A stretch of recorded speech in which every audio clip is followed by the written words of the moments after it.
You are watching the SEC on ESPN. And the folks in Lexington are ringing in the new year inside Rupp Arena. First ever meeting between Brown and Kentucky.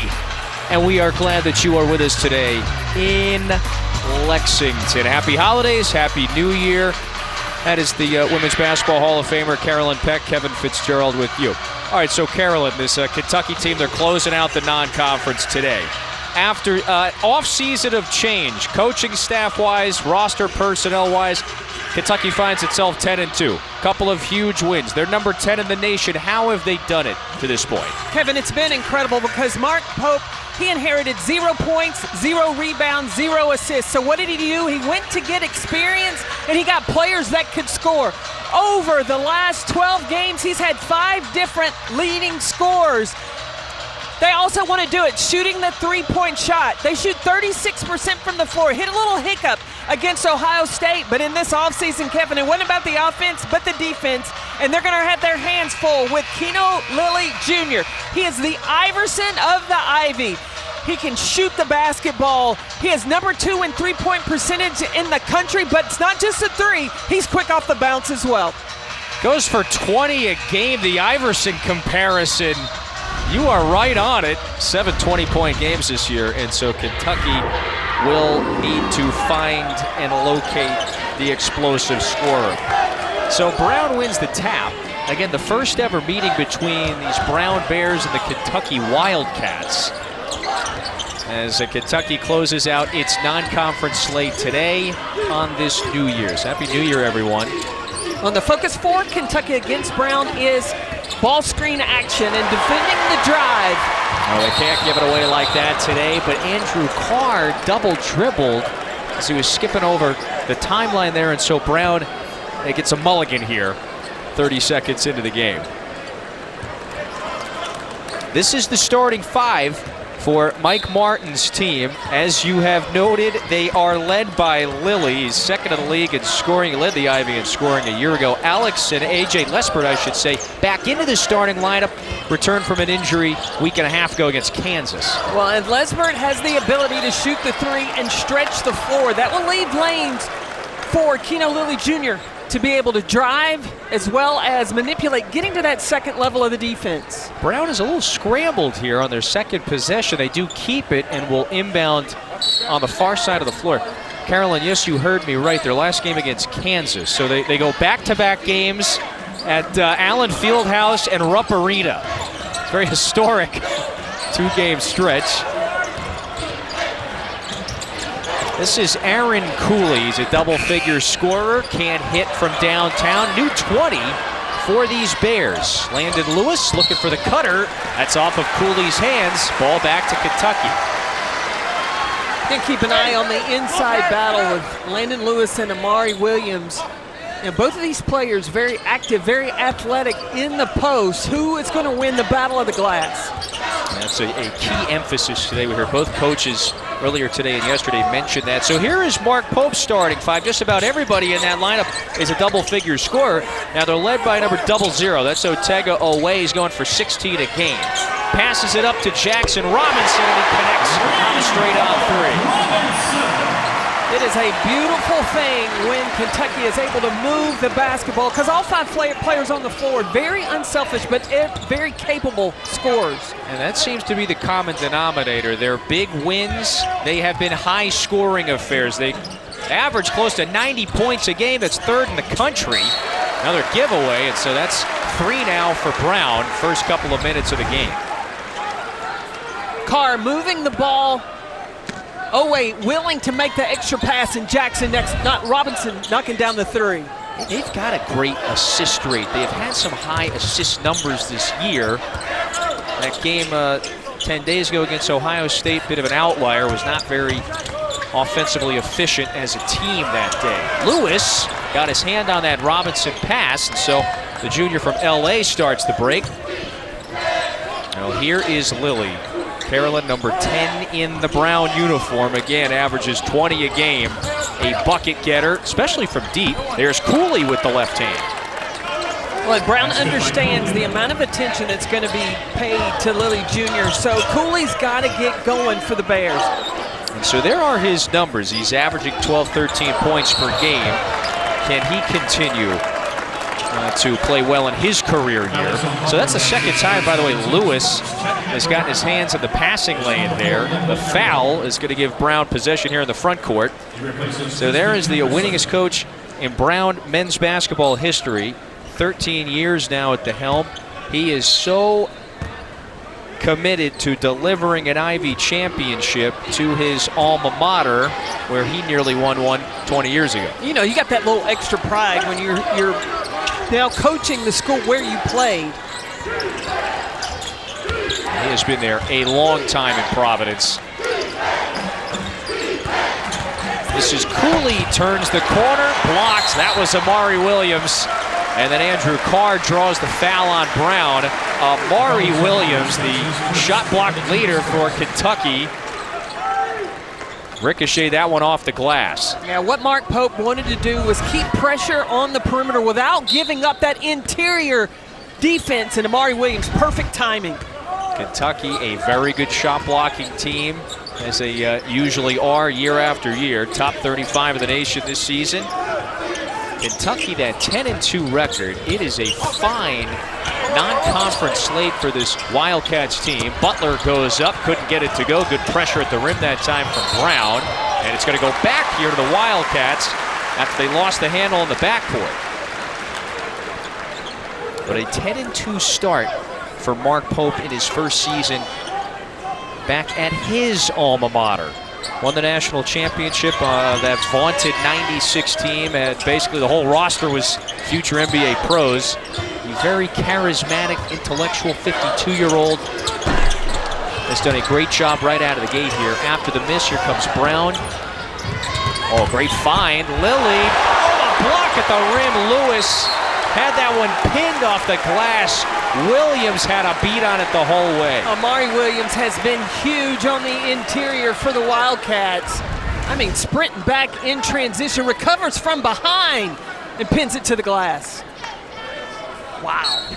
The ice got big on that one. An emphatic rejection. Williams has averaged 1 or 2 blocks a game. And so he's got 2 in the first 4 minutes.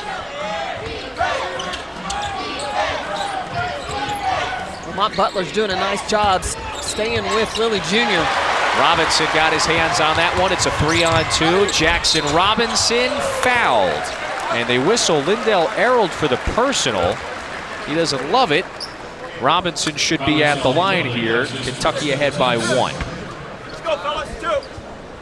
Both of these teams have had a concentration and focus on the defensive side of the ball. Neither team has gotten anything easy. Well, they each got beat bad, I suppose, in their latest game before the holiday break. Kentucky coming off the 20-point loss to Ohio State. That was 10 days ago. Brown, in the midst of a 2-game stretch against 2 of the greatest programs of all time, allowed 87 points in that loss to Kansas 10 days ago as well. You know, Brown is picked in the preseason 3rd in the Ivy League, so they will be very well tested as they continue into league play. It does seem like Martin and his staff, they've got a strong roster, especially led by this man, Lilly. So Robinson has all 4 of Kentucky's points. And so Tega Owe has drawn the Lilly assignment, though they whistle away for the hand check that time. So it takes us to a timeout where Kentucky has got the 4-2 lead in their final non-conference game of the season.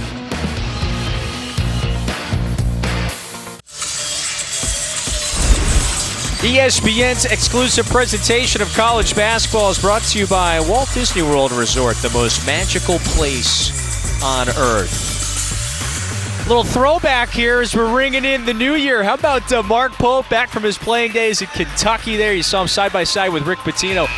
And he is not the only head coach in this game. Of course, piloting his alma mater, Mike Martin, was a 4-year starter, graduated in 04, was on that 2003 NIT team, was a very good era of Brown ball. Well, Mark Pope was a captain for his team. He brought a lot of leadership, and Mike Martin for Brown, he will tell you he was the 5th option of the starting 5 for the Brown Bears, but he also was a coach on the floor. Leadership quality.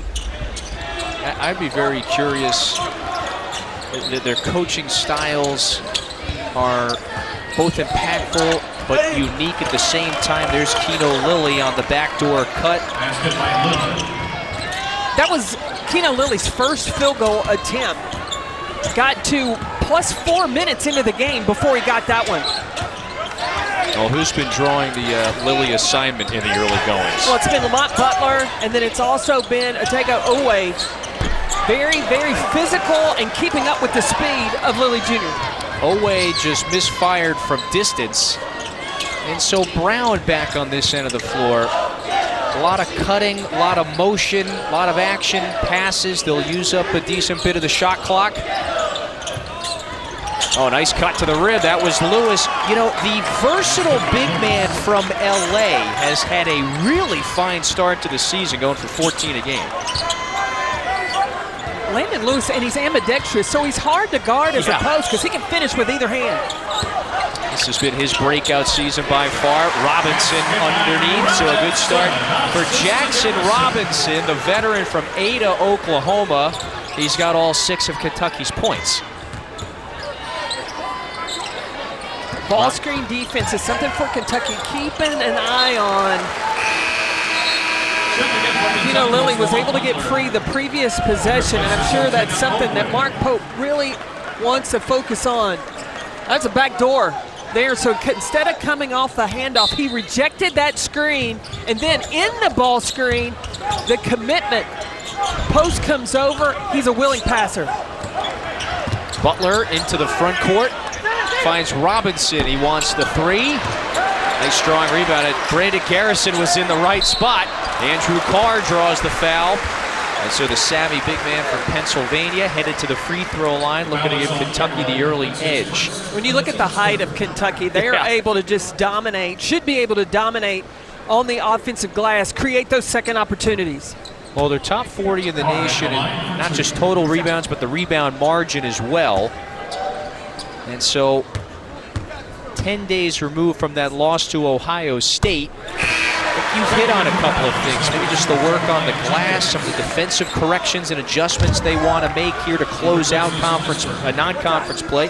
Very critical before they open up against Florida next week. And it hasn't not just been physical work as far as getting bodies in the right place and movement, but Mark Pope also talked about communication. They've got to talk to each other, and that's key in ball screen defense. That chemistry is strong, but it can only get better. 12 newcomers, including 9 first-year transfers in the first year of this new era of Kentucky ball.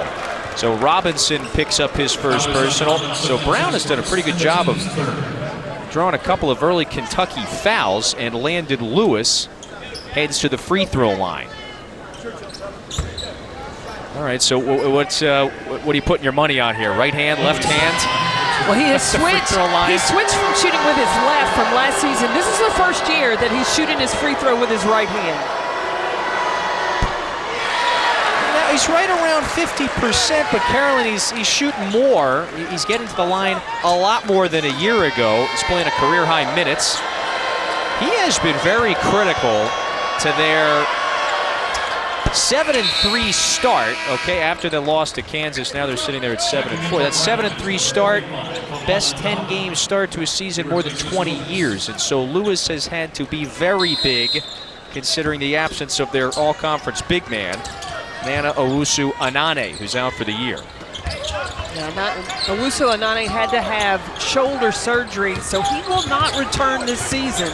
Has already announced he's in the portal because he can't have that 5th year at Brown in the Ivy. Now he's got to get the degree, smart man, and then he'll have one more season next year.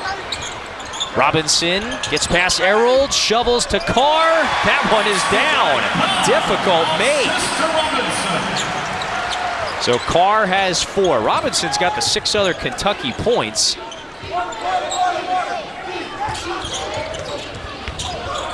Lilly on the baseline, was looking for the backdoor cut. Luckily was able to reach out and snag that pass. This is Cooley, not that time. And Robinson has it. Kentucky looking to settle into a rhythm on this end of the floor. They have won some high-scoring games. scored 93 against their in-state rival Louisville. Scored 90 against Gonzaga, that overtime win. Here's Garrison. Number 7 in white. That's the shot that Mark Pope wants to take. Needs Andrew Carr to take and make more threes. He has been 0 for 5 in the last 5 games from taking a three. A couple of those games, he didn't even look at it. That's a good sign of the work put in on the break. And now it's a 9-1 Kentucky run. Carr with 7. Keno Lilly trying to get some separation on the pull-up, bounces it down. Famara Dabo back out to Errold. Errold with the left hand, couldn't hit the leaner.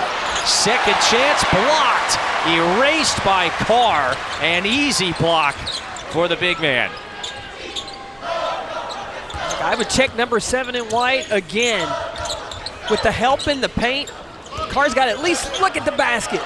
This is Kobe Bryant. He's the marksman from off the bench. SEC's most accurate three-point shooter misfires on his first look. Dabo had it stripped away, stays here with Brown when we return. And so Carr has 7 of Kentucky's 13. Nice start for number 7. You put in that work over the Christmas break. Andrew Carr said, "You want me to shoot it? Why not?" The Wildcats, they need more of that.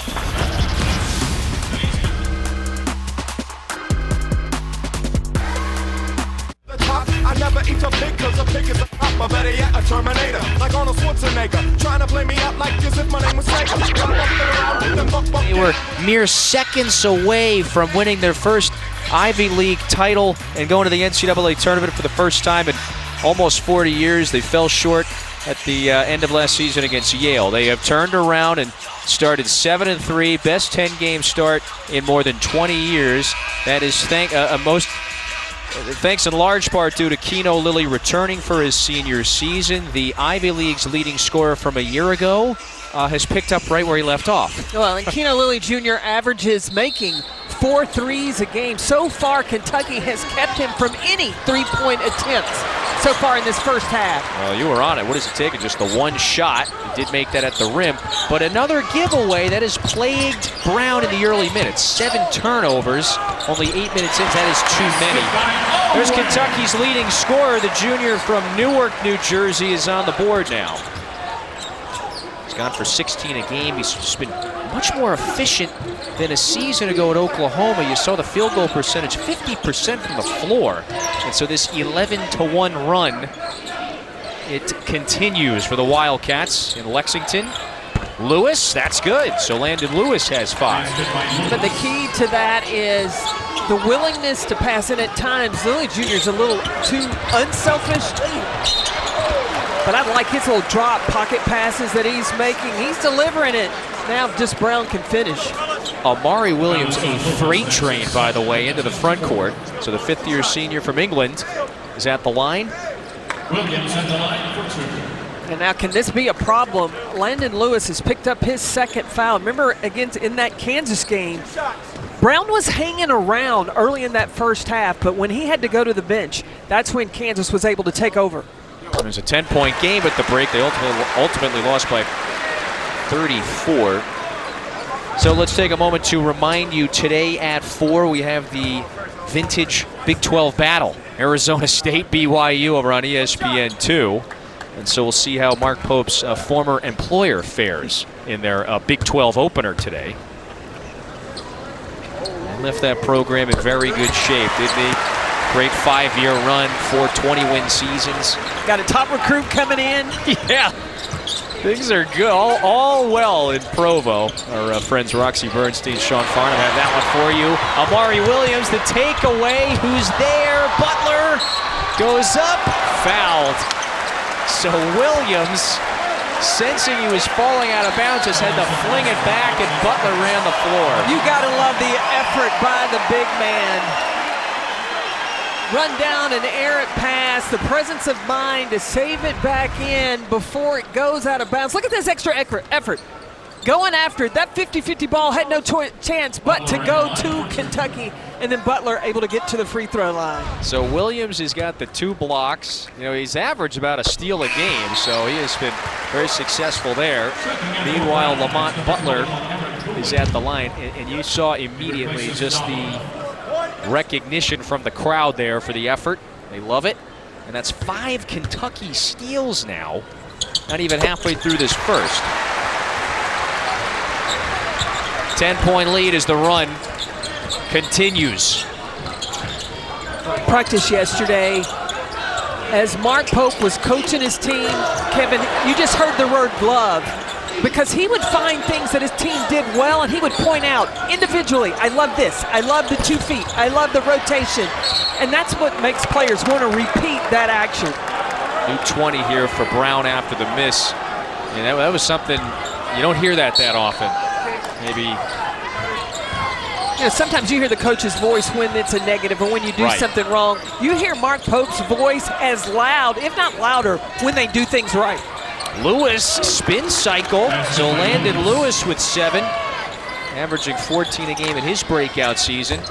Well, it does seem like this crop of players, these 12 newcomers, all coming together in the offseason here at Kentucky after the changes, they have responded undoubtedly to Pope's that encouraging, that supportive, yet still holding his players accountable sort of a thing.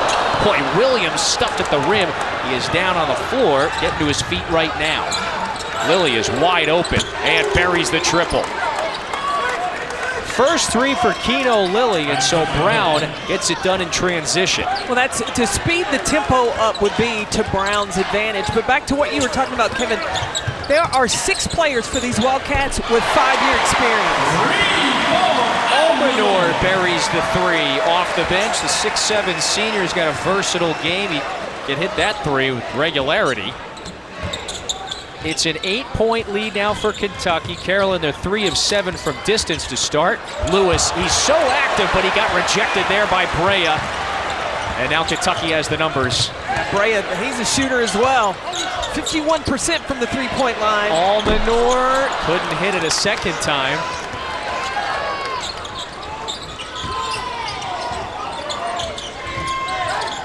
Lilly, crossover, behind the back, the 3 is up, it's offline, stays here. New 20 for Brown. But can't you see the similarity to Iverson and Keno Lilly Jr.? He's athletic, quick, shifty. Mike Martin said it yesterday. I really haven't coached a player with that uncanny kind of speed, quickness, all rolled into one. Let me give you the best description. That young man, he's got that bounce. Yes.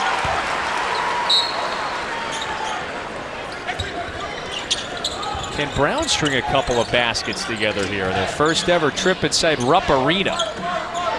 Cooley is open. The lefty wants it. Offline. And Robinson has it.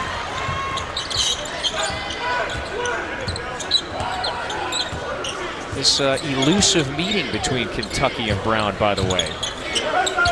Kentucky has played every other Ivy League team. Of course, first ever meeting here against Brown. This is Oweh, left it short.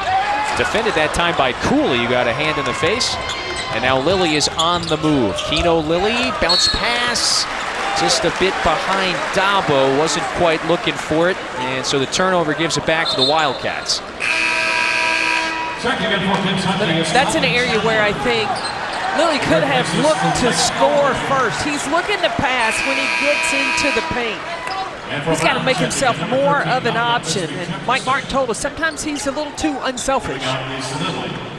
Well, it's interesting for someone who scores 20 a game. It's almost odd to hear that. That's a great example. Can you be a bit more aggressive when your team needs it? They're down 8 right now.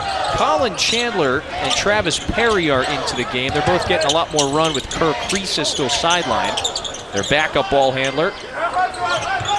Kriisa had that foot surgery a few weeks ago. Omenor in the corner again. He's liked that spot. Malcolm Risby Jefferson across half court. Bounce pass, Dabo at good position. Famara Dabo, the sophomore from Guinea, has got his first basket. Back to a 6-point game.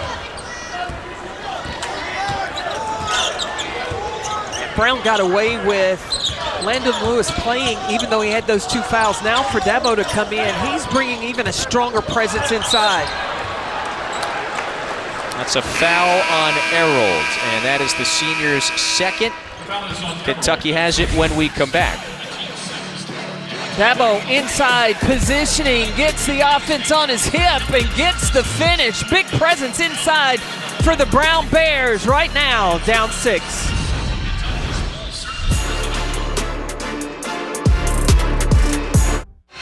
So, Carolyn, how has Kentucky handled Keno Lilly Jr. so far? Well, they've run him off the three-point line. They've sent him into the paint, but now that he's getting in the paint, he's a willing passer. He has a couple of assists, but he's got to look to score as well. Even though he's inside the three-point line, he's got to be that threat. He's got to take a couple of those short twos inside.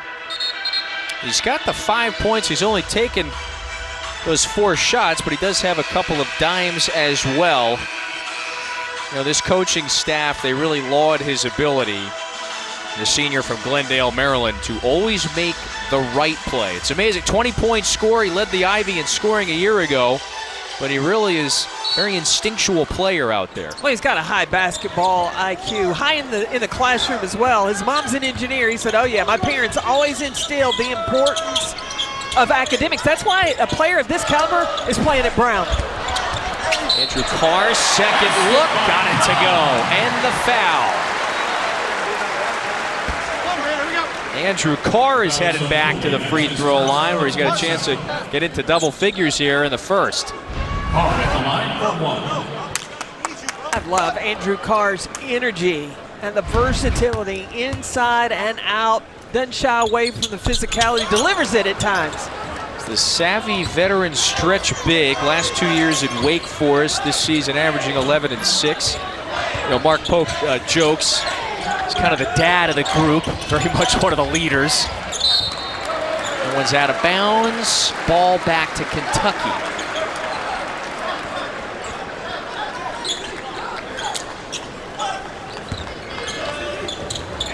Brown bringing a little full court pressure.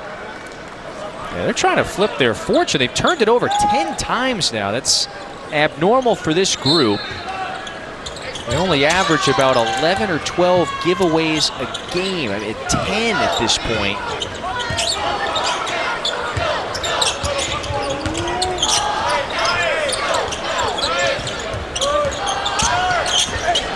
There's Perry, wide open, steps back, and hits the 3. Travis Perry.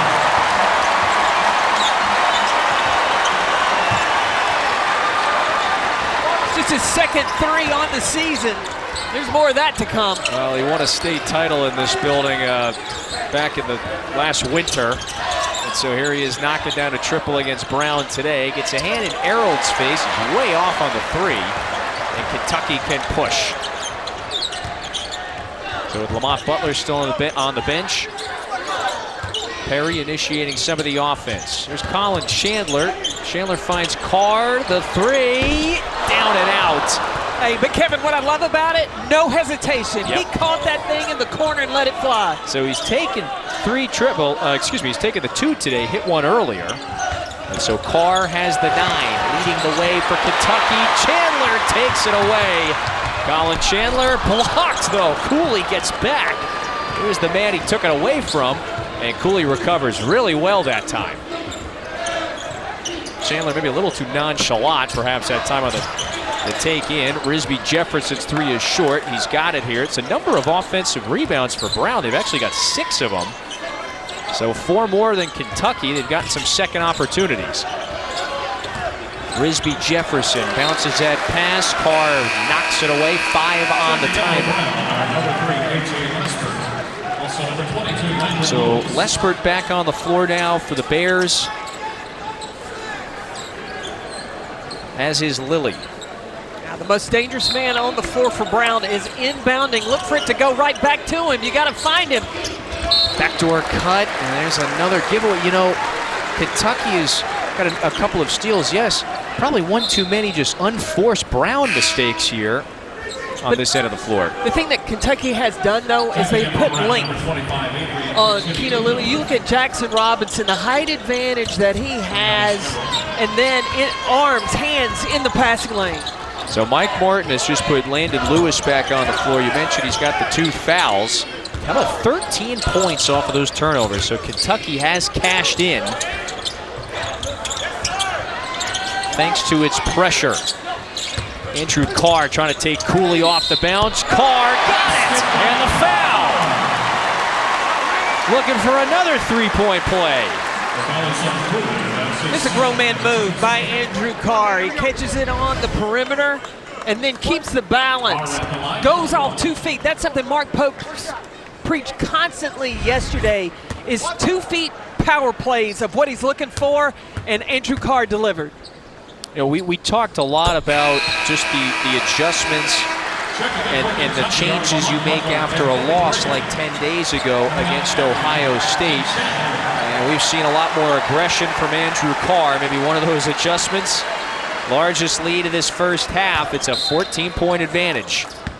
Listen, when you hit a bump in the road, like your game against Ohio State, you want that to happen in November or December, not happening in February and March, so that you can correct some things and have your team be able to respond and grow.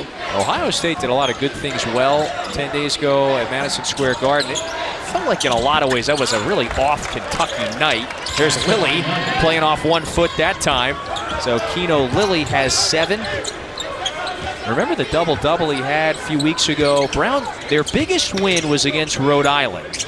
They beat him in overtime. He had 23 and 10 in that game, Lilly did. Brea leaves it short, tap back, but it's recovered by the Bears. So they want to get it back to single digits here, coming up on the 4-minute mark in this first half. Lewis back out, 3 in the air. That one is pure. So Aiden Uchidiuno buries the 3 here with less than 4 to play. Butler, straight line drive, and look who it is with the rejection on this end of the floor. The sophomore from Ontario, Uchidiuno with the 3, and then the stuff. Whoa. Uchidiuno bringing it for Brown, trying to get the Bears back in this, bringing the extra effort as they're down 9.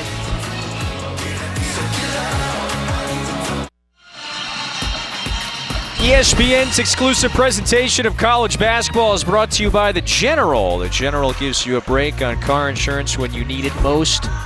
We are at Rupp Arena, right around the corner from Tony's Steakhouse. I know you had enjoyed your filet mignon perhaps yesterday. Hey, top 10 battle, Thursday, 9 Eastern, ESPN2. Carolyn, we have got 13-1 Texas, 12-1 Oklahoma. What are you looking for in this one? Well, you've got super sophomore in Madison Booker for the Texas Longhorns. She's having 16 points a game, but Oklahoma has the Oregon State transfer, Reagan Bears, who is almost averaging a double-double, almost 18 points a game, almost 10 rebounds a game.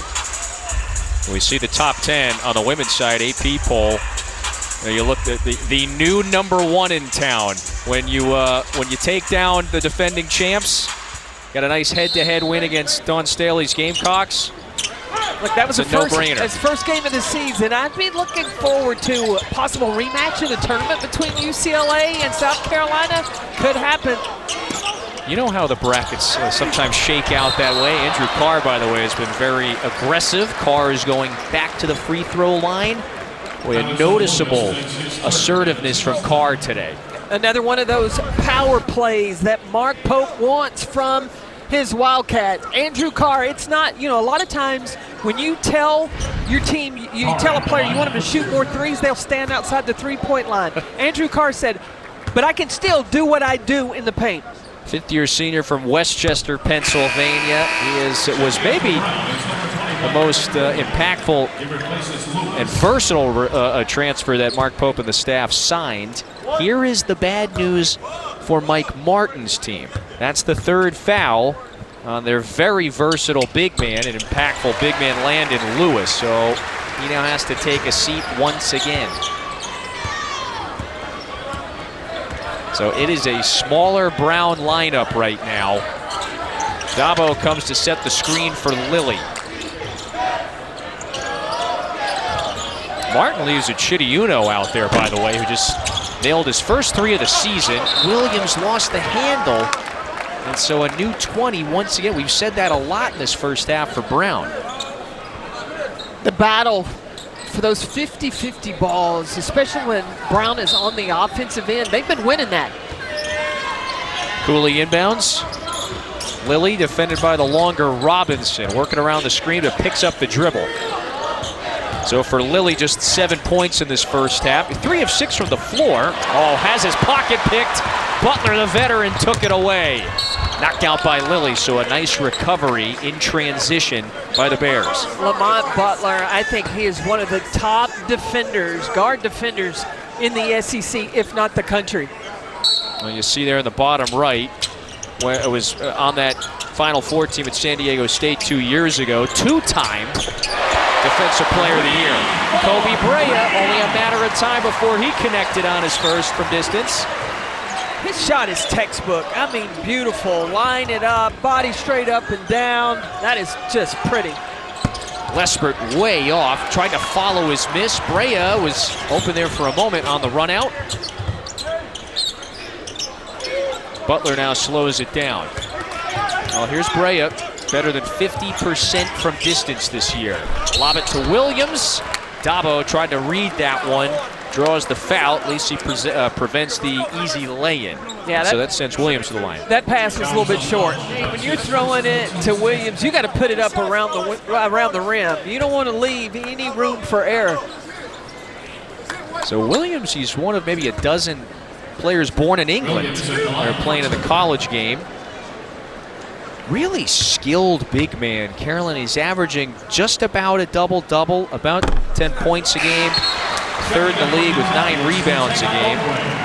Shot blocker, good distributor, really versatile player. Well-deserved preseason Kareem Abdul-Jabbar watch list pick. Basically left Drexel as one of their better big men in program history, 4 years there. And so he, just like many of the other first-year transfers, they come here with maybe 1 or 2 years of eligibility left. That's it. They're trying to get on the same page, do something special this season. Uchidi Uno, by the way, it draws another foul on Owe. That's his second. Kentucky and the transfers that Mark Pope really had to resort to bringing in. A lot of times players enter the portal because they want to go to a program where they're the man. Well, it's been the maturity of those fifth-year seniors, fifth-year players that have come in, and they have really embraced the importance of chemistry and playing team basketball. And if you move the ball will find you. They just have totally bought in to how Mark Pope wants them to play. Kentucky and the transfers. It could be like a comedy group or something like that. Well, Mark Pope has talked about it. They all really have, he has said on a number of occasions, just an insane passion to win. How about our man Adrian Uchidi-Uno, who scored his first points of the season a few moments ago when he hit the 3, earns himself a trip to the free throw line. And so in just his 4th game of the season, coming from deep down Mike Martin's bench, he's got 4 here. But he brought the effort in practice yesterday, and I think that energy will get you minutes. It translates. So a 5-point first half for the sophomore from Ontario. So Brown, a week and a half ago in the loss to Kansas, it was an 11-point game at the break, so it was manageable. You would think would love to get it back to single digits or a similar mark here against the 10th-ranked Kentucky team. Brea, no. Williams got his hands on it, then lost it. Lilly tried to kick it. Well, luckily for him, he missed, and so no kickball call. Here's Brown with 1:50 to go. Lilly's got it. Over to Uchidi-Uno. Got the mismatch. Much larger Williams shadowing him. That's an offensive foul. Illegal screen there on Uchidi-Uno. That was an easy one. He was trying to target Butler. And so ball back to the Wildcats. I think Uchidi-Uno, he forgot that he had to down screen for Lilly Jr. And that's being a sophomore, inexperienced.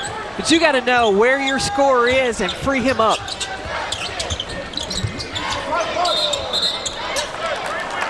Butler dragged the pivot foot, so the rare Kentucky giveaway.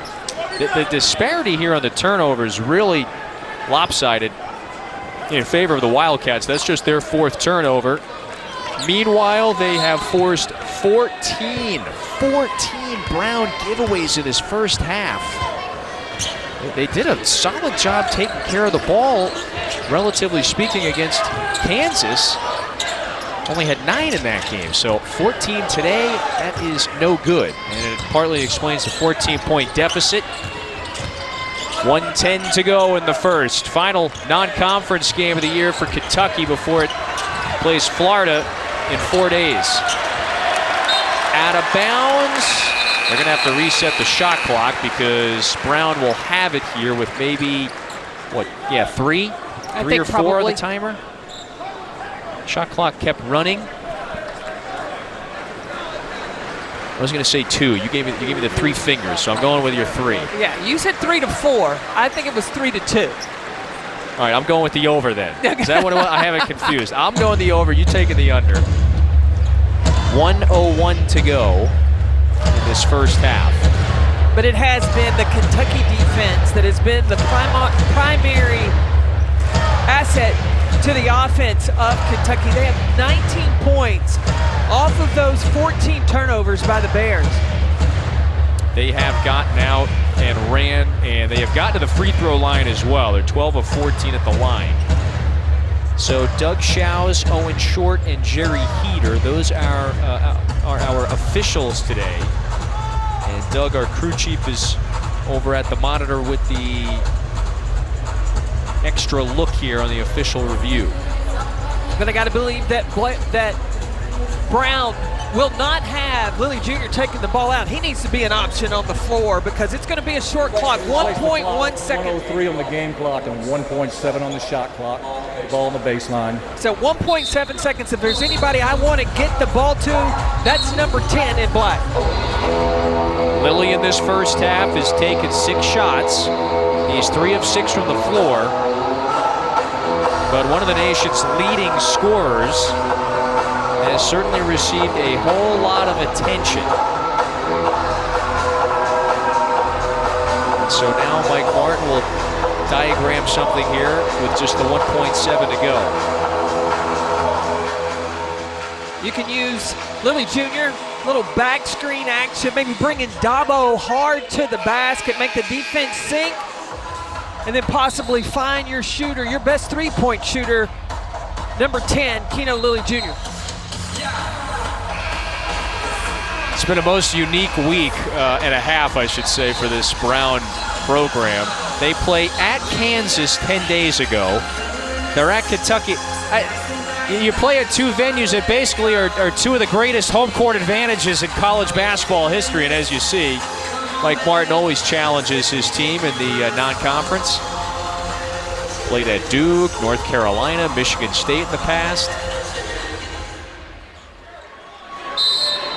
Lilly So Jr. out of bounds. Yeah, he inbounds it to Cooley. Quick pass to Chidiuno. Offline. Another offensive board. Dabo has been aggressive on the offensive glass. Lespert eyes up, looking for somebody. Improvising now. Banks it in. So the old school bank shot off the glass. That's Lespert's first bucket. 12-point game with 40 to go. Williams all the way. And one of the things Mark Pope has got to discuss in the locker room at halftime is the glass.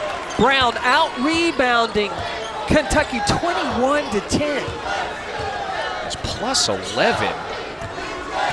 Wait, 8 offensive rebounds as well. About a 5.5-second differential between shot and game clock. So Lilly lets it dwindle. Here comes Lespert to set the screen. And it's Brea who now switches on to Lilly. Couple of crossovers between the legs, high off the glass. That is Iverson style right there. 2 seconds here. Carr with the heave. Look out. And it's a 12-point lead for Kentucky after 20 minutes in their non-conference finale. Well, the thing that Kentucky has done well is they bought the pressure defensively. They've been able to really run Keno Lilly Jr. off the three-point line, but they've got to clean up those areas in the paint when they're getting out-rebounded by 11. 39-27 our score after 20. And so Kentucky already with one more triple in this first half than they had against Ohio State 10 days ago.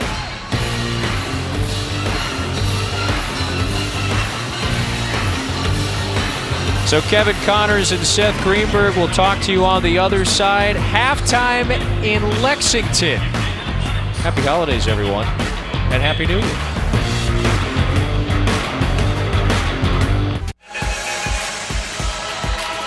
You are watching the SEC on ESPN. Welcome back to Rupp Arena. Happy holidays, Happy New Year. Kentucky with the 12-point advantage over Brown in its non-conference finale with Women's Basketball Hall of Famer. That's Carolyn Peck. Kevin Fitzgerald with you. So Kentucky got off to a nice start. They have led for the majority of this first half. They turned the defense into offense in the early goings. Well, as a coach and you're coming off a Christmas break, you want to see the intensity on the defensive end, and Kentucky did exactly that. They scored 19 points off of 14 Brown turnovers. They got it through deflections, and then they were aggressive, finishing off 2 feet in transition. But the activity, the extra effort on the defensive end, Mark Pope has to be totally pleased with. But you know what, Kevin? The other thing was Andrew Carr. And what did Mark Pope want Andrew Carr to look for the 3? He's 1 of 2 already. But most impressive has been the big man work that he has done inside, especially taking advantage of Brown's Landon Lewis having to go to the bench in foul trouble. Can he carry that over in the second half?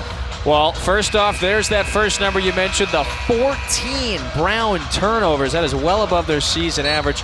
And then Andrew Carr, who has averaged about 11 a game in the first 12 of the season, he is certainly well above that average, only 20 minutes down. 20 to go here. That's all that's left in the calendar year of 2024 for Kentucky. So I haven't written out my resolutions yet. I don't know if you have. This is Uchidi Uno. His 3 is left short. We'll have to do that tonight because I got to figure out how 2024 is completely ended before I start 2025. It's amazing. How have we reached this point? Goes by in a blink of an eye. Well, Kentucky is going to be in great shape heading into 2025. That is, if it takes care of business today. I would love to go into SEC play 11-2 with wins against Gonzaga, with wins against Duke. Remember, in the early week of the season. You look at this SEC conference, 10 teams in the top 25. Whew. No night off. That's a record. I mean, that's an absurd number. There's Ortega away. That's his first triple. At 21 in that loss to Ohio State. He has averaged 16 a game this year for Kentucky, their leading scorer. Yeah, there is nowhere to hide in the SEC. You can lose 8 games basically in conference play. Go 10-8. That's an achievement. It is. That's a great accomplishment. Yeah. You go 10-8, you're in the tournament, no doubt. In bracketology, and they've got, what, 8 teams in, 2 on the outside looking in with Vanderbilt and LSU. It's amazing. And the conference has taken care of business. It's not just the big wins. Everybody is 3 losses or better. Jackson Robinson left the 3 short. So Brown coming back the other way, trailing by its largest margin. They're down 15. As it is close to closing out its non-conference season. Ivy League play starts in a couple of weeks. Nice spin move, that rolls off the rim. Landon Lewis couldn't get it to go. Ortega away. Timeout, Mike Martin. And a very quick timeout. That is a 5-0 Kentucky run to start the second half. That's how you want to come out of the locker room for the second half. Bringing the energy, flexing early. And that's exactly what Mark Pope has gotten from his super transfers in the Kentucky Wildcats.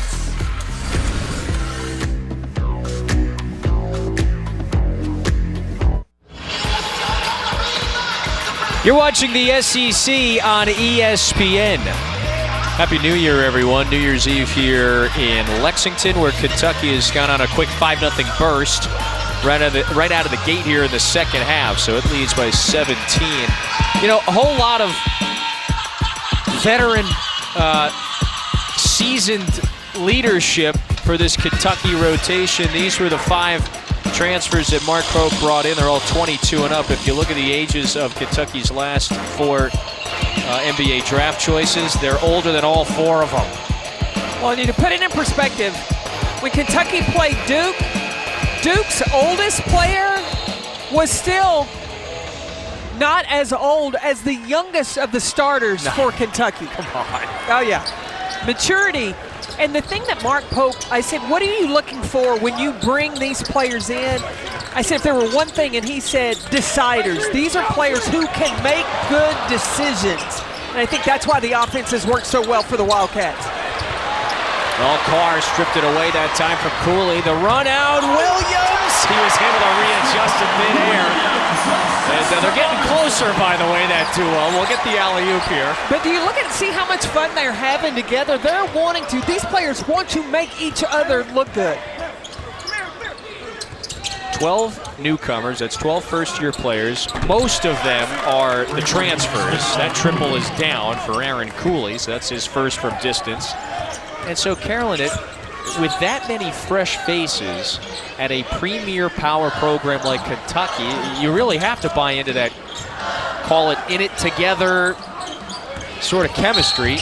Away just barreled right through Lilly. He put his shoulder down, and so it's a painful foul drawn by Lilly. But you've got to have players that are willing to play well with others, and it's a chemistry thing too, and talent-wise, you can't just look at the numbers. A lot of times coaches look at what were you ranked? Were you a McDonald's? There's only one McDonald's All-American on this team. So it's not the rankings, but what fits in the system and that what will fit well as a group. And Pope and his staff, they have certainly lauded that camaraderie. They want it to keep growing like any staff would. There's a tie-up. Possession arrow favors Kentucky. Andrew Carr on the floor, one of those first-year transfers. But the chemistry, and a lot of that has been driven by the fifth years. Yeah. That are the things that they do off the court. Carr's one of them. Oh, yeah. He's one of those leaders.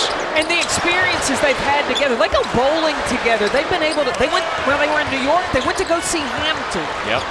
They also went to the Martin Luther King Jr. Museum together. So they got shared experiences off the court as well as on. That stuff is critical as a season plays out. How about the feathery touch that time by Amari Williams, who's into double figures with 10. Look, and coming down the floor, Amari Williams said, my fault. He scored because he passed up. He could have made that pass to Carr. Carr said, hey, no problem. You go take care of business inside. And it speaks further to your point about it's not solely about the type of basketball player you're getting out of the portal. It's not just about the stats. What sort of person is that player behind the scenes as well? That of course, is critical to boosting that chemistry after the Lilly jumper. Oh, Lamont Butler there was getting hounded in the backcourt. He finally gets it across maybe a second before the 10-second count. And he says, well, why the heck not? I'm just going to take it the whole way. So it takes us to a timeout. Kentucky has stretched its lead to a game-high 20. We have a timeout on the floor. Kentucky has stretched its lead over Brown to 20. It's a game-high lead for the Wildcats. Well, as much as Brown wants to pick up the intensity on the defensive end, you'll see Cooley, oh yeah, he punches it away from Lamont Butler.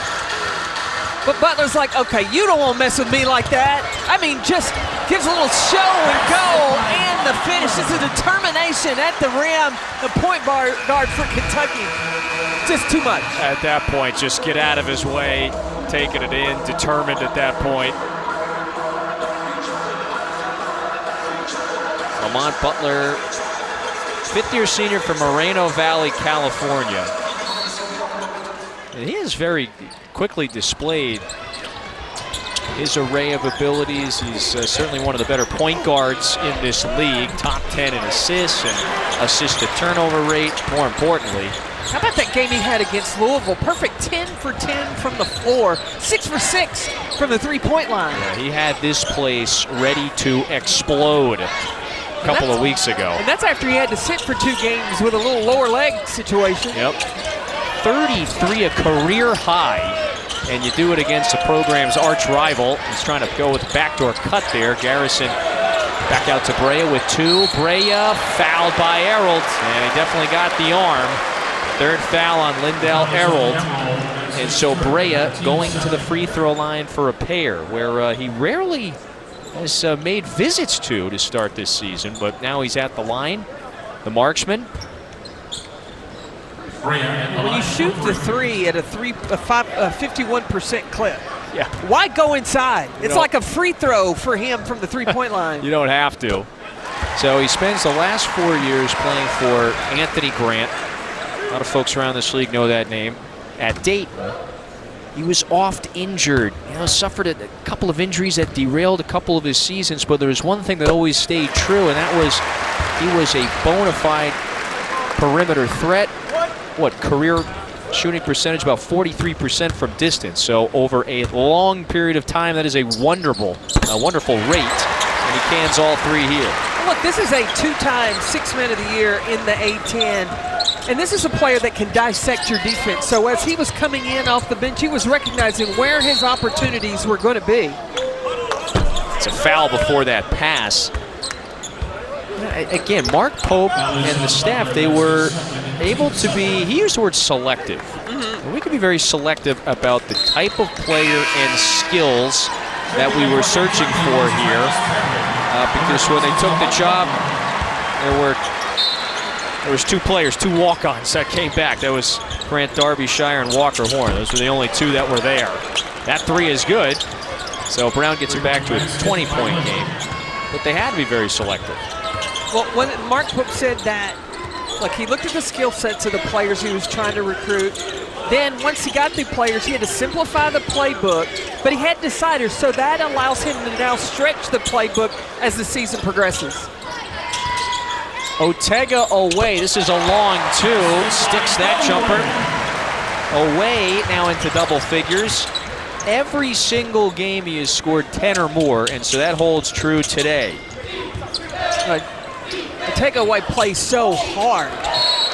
He's just explosive on both sides of the ball. You saw that. He forced that turnover. Hey, Carolyn, you know better than just about anyone there. I mean, it is difficult to get everybody on the same page. It's not easy. You've got to have the right array of players. You need to have the willingness. They've clearly been able to have some success with this formula in the non-conference. You find that out in recruiting. Yeah. Yeah. You are honest with the players you're recruiting. You require them to be honest with you, understanding the expectations you have for them coming in, so you're not trying to fix that or change that once they come into your program. Away from 15, left it short. Perry back on the floor, goes up, away, couldn't tap it back in. A lot of activity at the rim. Lilly shovels to Lesbert, could hit this one, and that was his cleanest look from distance, and A.J. Lesbert connects. The one thing Kentucky cannot do is start clock watching, because very capable scorers on this Brown Bear team.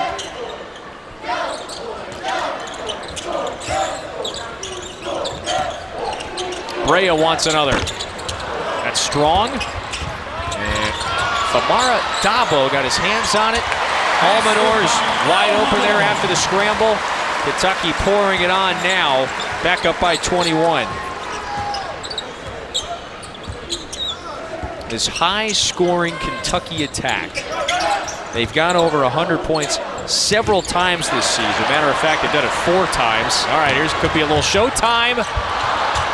Dabo smacked that alley-oop pass away, but away was in the right spot. He's got 13. We talked about the 6 fifth-year players, but what Mark Pope also did is he went out and tried to get 2 of everything. 2 point guards, 2 shooting guards, 2 threes, 4s, and 5s, so that he has the depth to be able to play this up-tempo basketball. 2 of everything. It's kind of like knowing the art. Yeah, rotation of biblical proportions, perhaps. Not a bad game plan if you get 2 of everything. Pope there to Otega away at a quick word.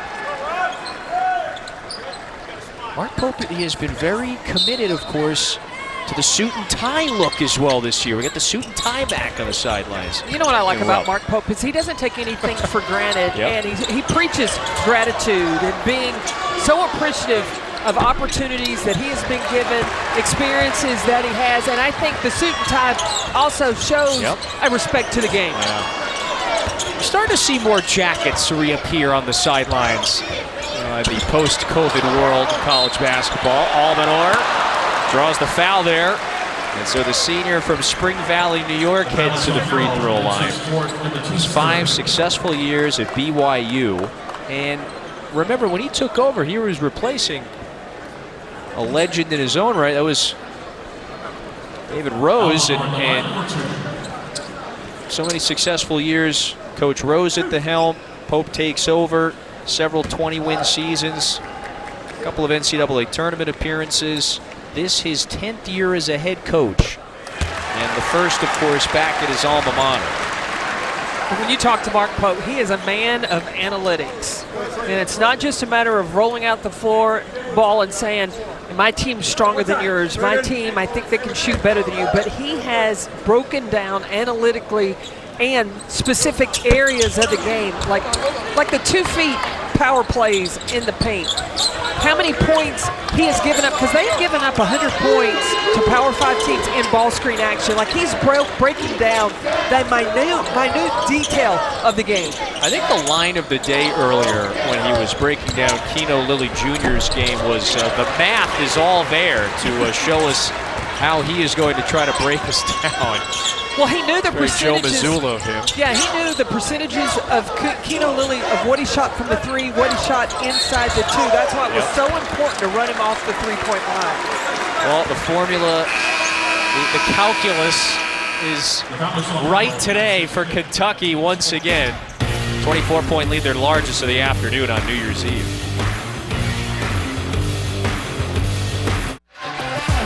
Landon Lewis, the junior from Los Angeles, he has been very versatile, very impactful this year for Brown.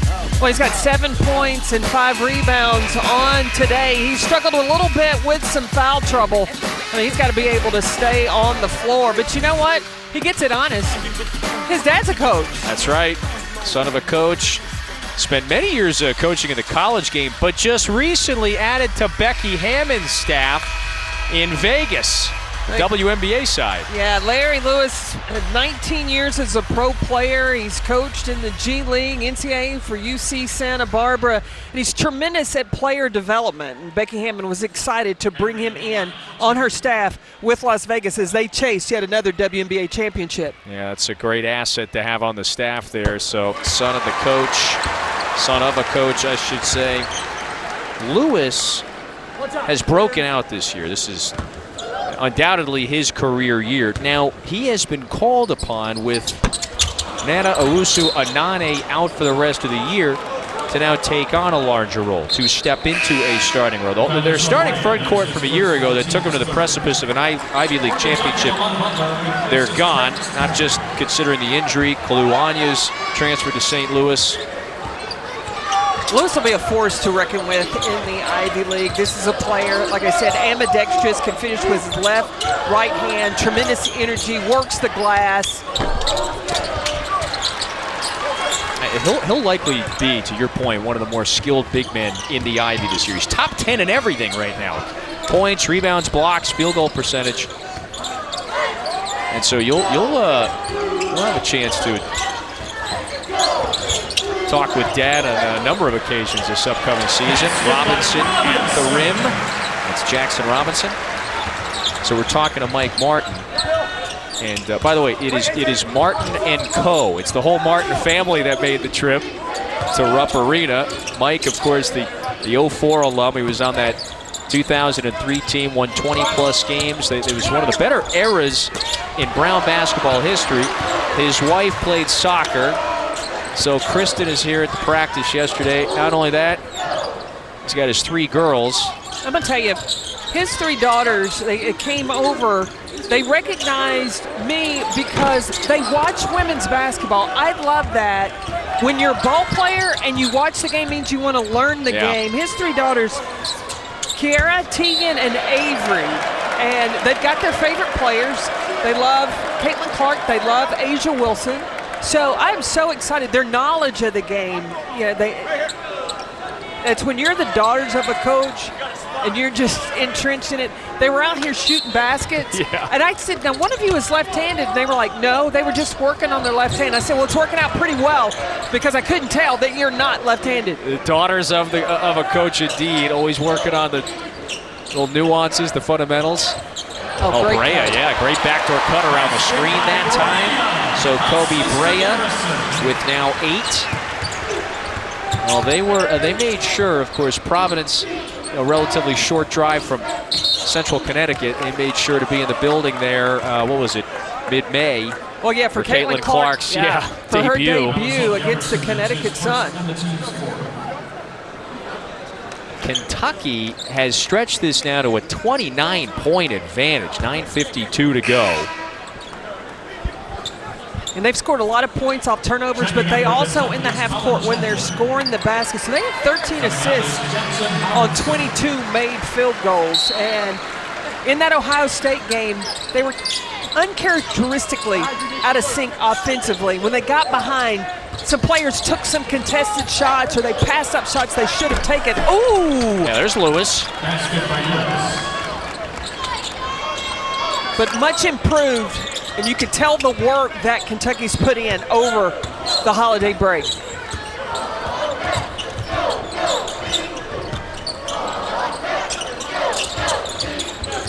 .9:30 to go in this New Year's Eve battle between Kentucky and Brown. And these two programs had never played before. Brandon Garrison stretching a little bit, big man. And the smile on Mark Pope's face. You know, if your four-man is hitting threes, the lane opens up. Yeah, second of the year for Garrison. He's there to rip that rebound away. The sophomore from Oklahoma City. Last year was at Oklahoma State. And this year he is surrounded by several quality veteran big men. Chandler offline on the three. So Garrison just continues to grow and develop himself. Lesbert behind the back. This is out to Sam Flores. Flores on the floor for the first time today. Lily's three is offline. And Kentucky has got the huge lead. Garrison a little too nonchalant that time. Feeling pretty good after the triple. You can't get casual. Can't get casual with the basketball. But tremendous cut by Landon Lewis on that baseline, getting underneath the defense to make herself available for the dunk. And then Garrison lining him up. Number 10 in white, knocking down the three.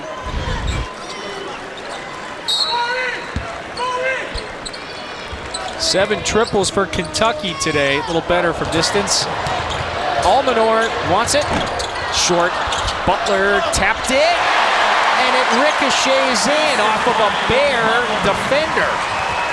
Everything going Kentucky's way now. Aaron Cooley off the bounce. Flores, chance to score. Is he going to look for it? Keeps the pivot foot. Cooley for three.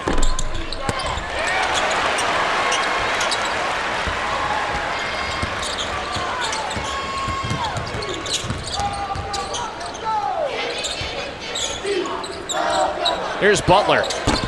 Down and out. Almanor fighting, has it knocked away. Brown jumps on it. Chandler takes it away. Williams to the rim. Wow, hands and bodies flying everywhere there. There's a foul on Brown. Kentucky with the effort, with the hustle at every moment here. It's a 32-point lead for the Wildcats, largest of the afternoon.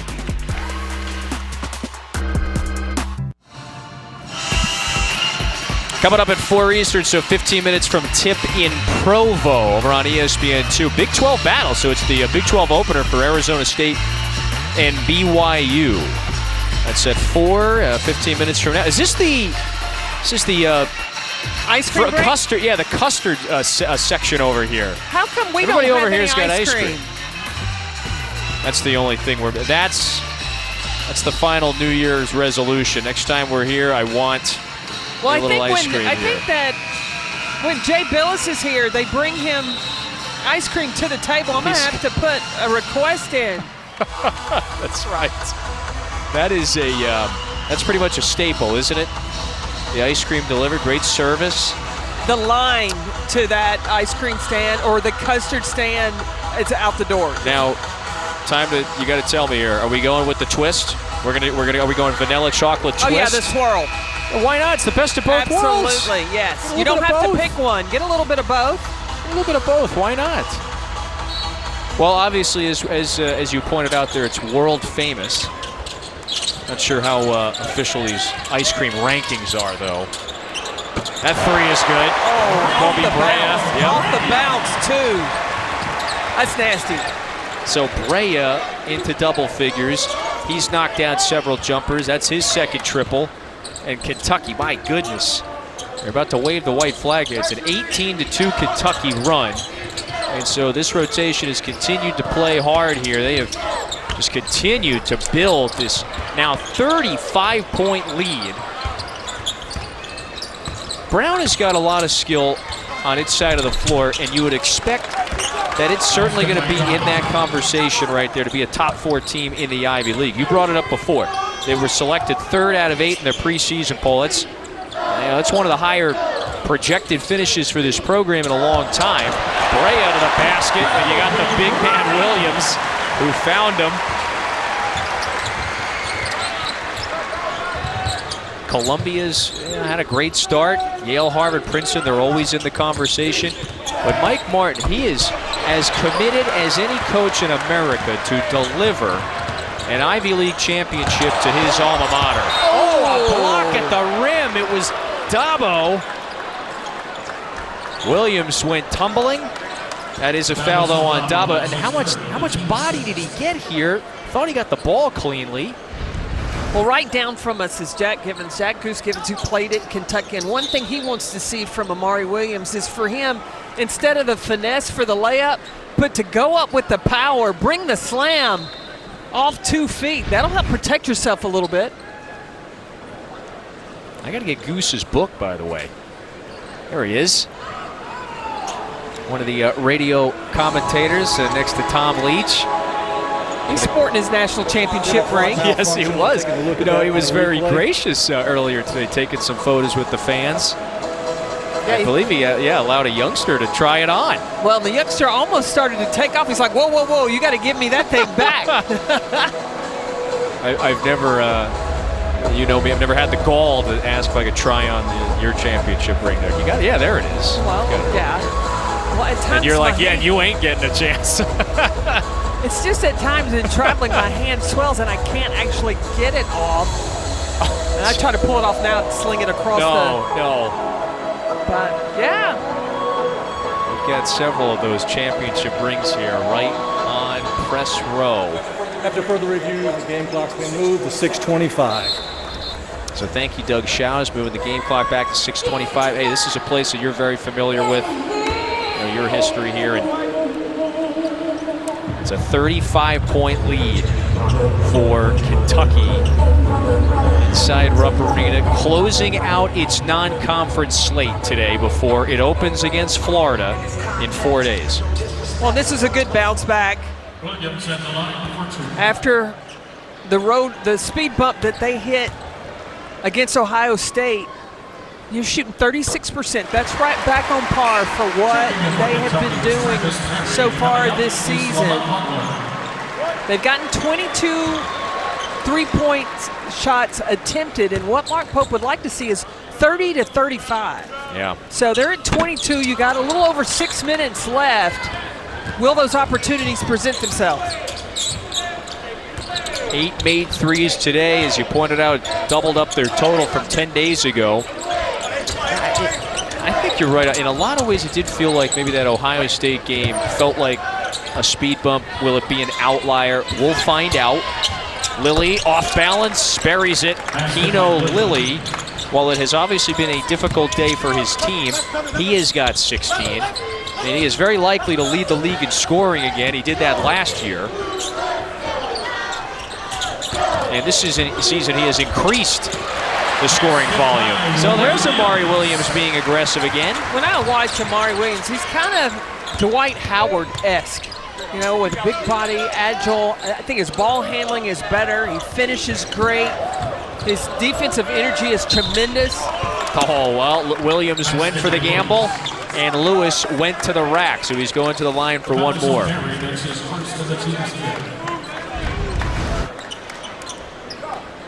A little show and go again, and the finish by Lewis. He spent some time on the deck quite a bit.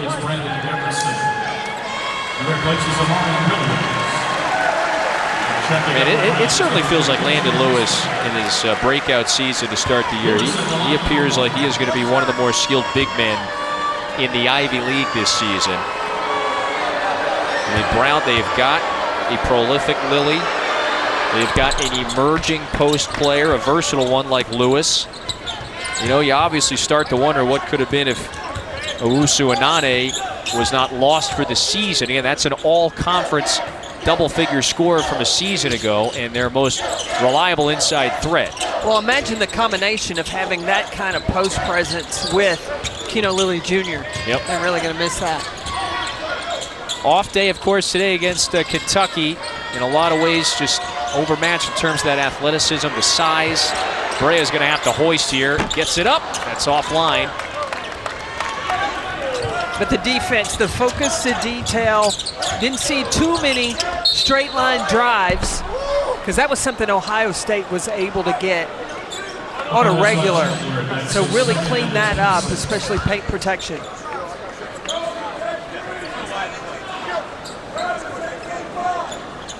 The big issue for Brown today, man, it's 22 turnovers. That is way too many. Now, the good news for Kentucky, it's only given it away 5 times. That's it. That is a plus 17 turnover advantage. And, you know, against non-conference competition, you would expect to be, you know, having a positive ratio there. This is a pretty significant one. 4:30 to go. Second opportunity for Brown here on this side. Lilly looking a backdoor cut. And a foul on Brea. So that is the 17th foul on Kentucky, and Lespert is going back to the free throw line. Well, Brea is going to get the ovation here. He checks out. 13 points for the very prolific jump shooter. And it is Trent Noah on the floor, the freshman from Harlan, Kentucky, in his first minutes.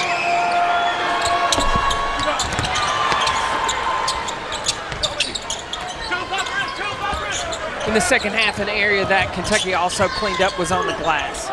So they were down -11 in the first half. Now that they've cut that to 6.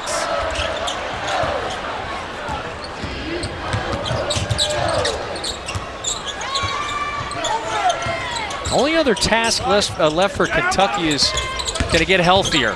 They're going to wait for Kerr Kriisa to rehab, to mend that foot.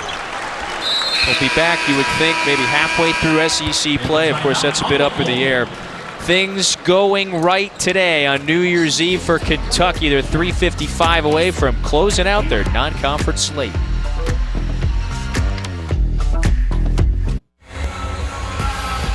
Kentucky up 33. They're 3:55 from closing it out. All right, CP. Colin Chandler on the left, okay? He's the freshman from Farmington, Utah. You got Andrew Carr on the right. That's the big man from Westchester, PA. So, after further 2025 review, the three-point attempt will now include wedding planning for 7:35. 3 points of for those Kentucky. individuals. Getting engaged on the recent trip to New York City. Well done, fellas. Got to talk to Andrew Carr, and he said that he had had the ring since August. Made the plan that he was going to propose because he knew that his family and his to-be fiance were going to be in town. And so both of these guys, Colin Chandler and Andrew Carr, they scoped out Central Park to find different areas where their photographers could be. They proposed on the same day, but about 2 hours apart. I think the Carr was first, is that right? I understand. It matters. It's who did it first. I think they were in cahoots there for a little while. Well, they both knew that they were going to do it. They're going to pull the trigger. So congrats as well to Genevieve and Hannah Okay, but I have some words of advice Yes. for. Oh, that three is down, by the way. Trent Noah nails the three. Nicely done. But for Andrew and for Colin, What do you got for him? you started out very romantic, proposing in Central Park. Once you get married, you must keep the romance going. You're saying they've set the bar pretty high They've there. set it high, but now they've got to just continue to follow that up every year. Listen, you don't mind if I may need to call you and tap back into your Just call knowledge me. here, and Yes. when I'm ready to pull the trigger myself. If I'm making any trips to New York anytime soon, you might know what I might be doing. Look, it's festive. You got the holiday time, New York City, Central Park. I get it. These are smart guys. They're smart guys here. Chandler, who again, remember he was committed to Mark Pope at BYU, and so he is the freshman doing the air quotes. He just came back from his 2-year mission, so he's engaged. He's got the mission done. Now he's got his 4 years at Kentucky. Let's take a moment. CP, take a look at what's coming up here. Let's remind you, the college football playoffs quarterfinals begin tonight. Penn State, Boise State at 7:30. You got Texas, Arizona State tomorrow, New Year's Day. The Rose Bowl at 5. And Notre Dame and Georgia close things out. We have 8 left standing. Look, I'm curious with the Ohio State-Oregon game. The speed. Rematch. Yeah, the speed of Oregon, the defense of Ohio State. I want to see that rematch. Oregon got it by a field goal a couple of months ago, and maybe some botched late clock management by Ohio State in that one. Leads to the Oregon win. They go undefeated. They win the Big Ten. It's tapped out. Ball going back to Brown. Don't you? I love a good bracket. Here's our CFP bracket. Yeah, the Notre Dame, Georgia. What do you think? How do you think my Irish will fare here? I think that Sugar Bowl. the way that they're playing in their last game, I mean, they had it clicking on all cylinders, both offensively and defensively. Yeah, no doubt. Really strong win against Indiana. So let's see if they can get Georgia now several years later after they played them in the regular season. 2:10 to go. Kentucky by a whole lot. You're not going to do the math. Wow. That's I 33. need Mark Pope's calculator. Chandler, not that time. But It was a 12-point. Go ahead, Carol. It was a 12-point lead at half, and then Kentucky just ran right out of the gate, blew it really open. coming off the loss of Ohio State, before you start SEC play, even if your offense isn't as clean as you would like it to be, if your defense took a step forward, that's what you have to be happy with as you approach the SEC season. And look at the way Mark Pope's team begins. Florida coming at you. That is still the unbeaten Florida Gators. And they will be walking into a beehive here in Rupp in 4 days. You go to Georgia, you go to Mississippi State, and then a couple other ranked. Everybody is ranked in this league. You got 10 ranked teams. Everybody's going to go through brutal stretches. 4 of their first 5 games are against ranked opponents. I take that back. I think the entire 18-game stretch is a brutal Absolutely. stretch. Every bit of that is brutal. It really is remarkable. You and I have been talking about this for weeks now. It's really remarkable just to see the league, how the league collectively has sustained the strong start.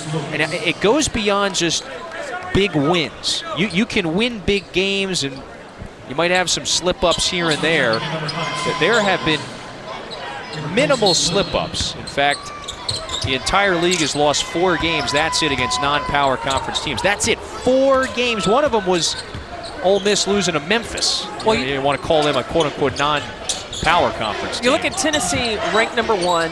Alabama, one of the best offensive teams. Analytically, though, on paper, it's Auburn. It's a top team in the SEC. And Kentucky, they're going to be a force to deal with. They got everybody can shoot the 3. Another one goes down. That's now 10 triples for Kentucky. So, Carolyn, they have gotten right after the 4 for 22 performance against Ohio State 10 days ago at Madison Square Garden. By the way, we've got UAB and North Texas coming up when we are done. That game will tip off at about 4:05. So that is coming up right after us. 1:15 left here in Lexington. So Kentucky with the 86 points. They are basically right at their season average. And I believe the crowd there was hoping for back-to-back misses at the line. Uchidi Uno, the sophomore who only played in 3 games, has got 7 today, so well done there by the sophomore. You know, on Brown very quickly, a couple of significant road wins. They got off to that 7-3 start. They won at Vermont, at Canisius, beat a Rhode Island team that has gotten off to a really good start. So they're in a good position, this outcome notwithstanding. And I think it's very fair to think that we could see Brown once again playing in that Ivy League tournament. They very much seem to be a top half of the league team. Well, the Ivy only take 4, but Brown, they host the Ivy League tournament this year. It's big. Mike Martin wants that elusive championship that the program only has claimed 1. That's it, 1 basketball championship. Who's going to take it here with 40 seconds? This is Walker Horn. Pass to Garrison. Give him the assist. Mark Pope loves it. He has a smile on his face. He's happy for his guys today. Rochester's 3 is offline. And so Kentucky will ring in the new year with a very successful 11-2 non-conference slate. They got Florida here in 4 days, so look alive. The gauntlet that is SEC play is now upon us. Kentucky with a fine win today. They picked up the defensive intensity, moved the ball offensively, and they took care of the ball. Kentucky only 5 turnovers on the day. Brilliant effort, 88 points, right at their season average. And so Mark Pope's team is now 11-2. They close out non-conference play on a good note. Florida is here in 4 days. Good luck, SEC play around the corner. For Carolyn Peck and our entire great crew, I'm Kevin Fitzgerald saying so long from Lexington. UAB, North Texas, coming up. Happy New Year, everyone.